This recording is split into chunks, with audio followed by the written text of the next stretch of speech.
Greetings, friends, and an engaging welcome to Captain Samuel's Electric Leisure Dome. I am Captain Samuel, and today we will be waxing nostalgic and enjoying a review for Sonic the Hedgehog 2 on the Sega Game Gear. This is my humble game collection today. It contains no complete sets of anything, nor any Grail games worth thousands of dollars, but I cherish each and every one of these games. I cherish them because for a significant portion of my childhood, I had no video games at all, and obtaining my first video game was the result of a long and hard-fought campaign to persuade my parents. I began wanting video games in kindergarten when I saw other kids on the school bus enjoying their Game Boys. I begged my parents for years to get me a Game Boy, but for whatever reason, they were skeptical and distrustful of video games. Perhaps they thought it would harm my mind in some way, but after 3 decades of playing video games, look at me now. I'm a highly successful YouTuber and Starship Captain. Okay, well, one of those statements is a fantasy. Anyways, for years my parents attempted to placate me with handheld pinball gadgets from the dollar store or LCD handheld games, hoping I would just forget my passionate desire for a real video game system. To be fair, the LCD games made by Konami were pretty good, and I especially enjoyed the Star Trek 25th anniversary game. Finally, prior to my 8th birthday, my dad took me to Buckethead's toy store to pick up a Game Boy and one game. I selected Avenging Spirit as my game. Well, my decision was denied. I don't think my dad wanted me playing a game as a guy murdered by gangsters who comes back as a vengeful ghost, and this selection just seemed to heighten his anxiety that video games would be bad for me. Furthermore, the Game Boy's screen was in grayscale, and although the Game Boy's library is superior to the Game Gear's library, that subtle point was hard to get across to parents.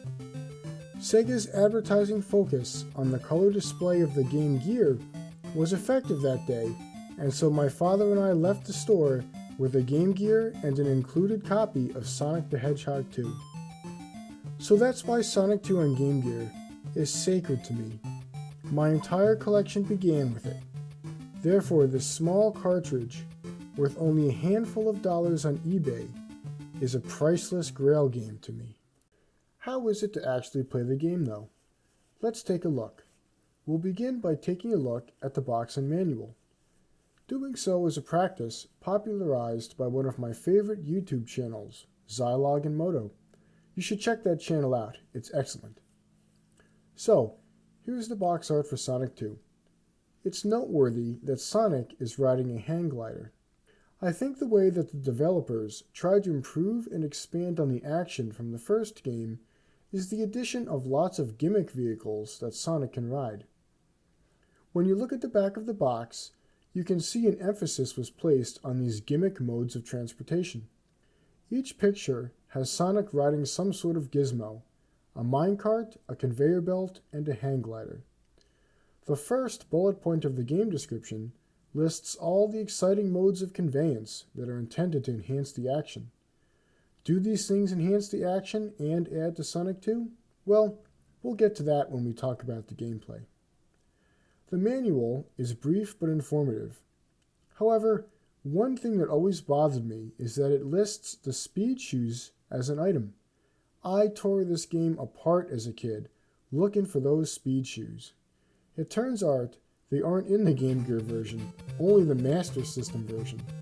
The first time I found them in that version was actually a couple days before recording this video.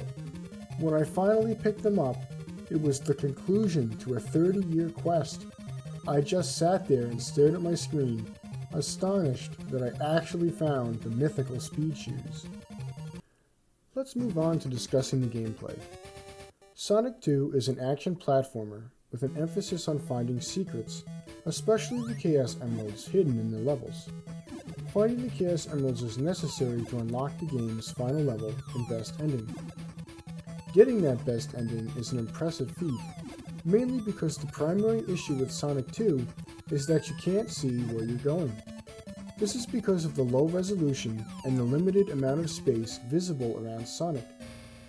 Unfortunately, this problem occurs with a lot of the Game Gear library.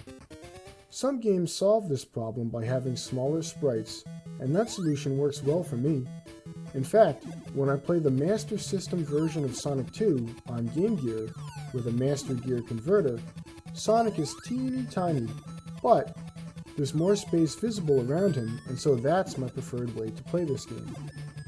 With the Game Gear version and its zoomed-in view, though, the player lacks information about where Sonic is jumping to. Often when making a jump, the only things on screen are Sonic and the level's background image. This lack of visible information requires a lot of memorizing Sonic 2's levels so that you know what you're jumping to without actually seeing it. Before the player puts in the work of memorizing the levels through repeated play, Sonic 2 seems impossibly difficult to complete. This is a common criticism leveled against the game. It's too difficult. I don't think the developers intended Sonic 2 to be so brutally difficult, but that it is an unfortunate side effect of low resolution and zoomed-in action. I don't think Sonic 2 deserves to be maligned for this too harshly, however, as it was designed for a handheld platform. Also, many games require practice to complete, and with enough practice and foreknowledge of what's coming up next in the levels, Sonic 2 goes from being impossibly difficult to a fair challenge. This means it's ultimately about our attitude. It's nice to play a game where we can see where we're going, sure, but if we get tied up on the fact that we can't do that in Sonic 2, we frustrate ourselves. If we engage with Sonic 2 on its terms, then we stop fighting with its nature, put in the practice it requires without complaint, and one day find ourselves beating it. If you're interested, I uploaded a companion video to this one that explores the mindset required to complete this game. Another reason the difficulty of this game doesn't bother me too much is that Sonic controls well. His jump is fast and responsive, and he can be steered mid-air. He has a bit of momentum and inertia that feels comfortable. One exception to this, however, is some of the gimmick vehicles that Sonic can ride on. The flywheels that spin Sonic around can be difficult to time his release, and the hang gliders are mostly unresponsive to player input. Other rides are okay. The giant bubbles handle well, and the minecarts are fun. I also don't mind putting in the practice with this game because the levels are so vibrant and colorful. Each one is distinct in theme and color palette, and have their own set of gimmick rides for Sonic. The music is upbeat, catchy, and energetic, which fits the game.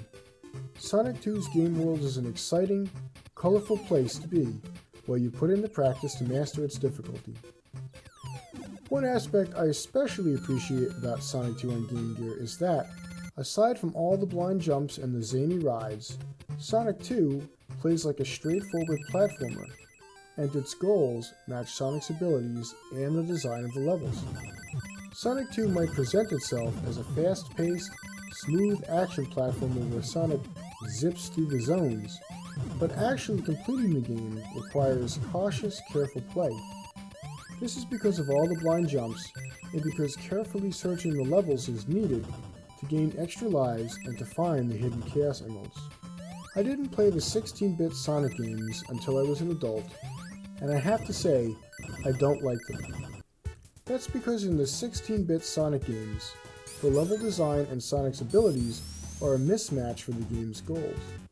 You're supposed to get enough rings and then search for locations to take Sonic to the bonus stages where he can earn the Chaos Emeralds. This requires careful play to keep from losing your rings by being hit, and meticulously and methodically searching the levels for warp points. However, in the 16-bit versions of Sonic, he requires a high amount of momentum to get going, and springs, tubes, loop-de-loops, and Buffett speed doodads are ricocheting him all over the place, taking away the control of Sonic from the player. Many 16-bit Sonic levels intentionally replicate a pinball machine, which is actually a passive gaming experience, sitting idly by, waiting for a chance to react, while Sonic bounces all over the place. There is none of that in Sonic 2 on Game Gear. He's almost always under player control, so that the player can hunt for resources, find the Chaos Emeralds, and navigate the way through platforming challenges to the end of the level. This is why, in my opinion, 8-bit Sonic is the most enjoyable Sonic. Now I'd like to give the game a rating. I'll be using a scale of F, D, C, B, A, and S. Although the zoomed-in screen creates excessive difficulty, this can be overcome with practicing the levels, making the game a fairer challenge. It has tight, responsive controls, its level design matches the game's objectives, the music is energetic, and the levels are colorful and distinct from one another. Therefore, Sonic 2 on Game Gear gets a B, losing 2 letter grades solely because that difficulty is indeed steep. If you can get past that, however, there's a well-crafted game to be enjoyed here for practically free off eBay.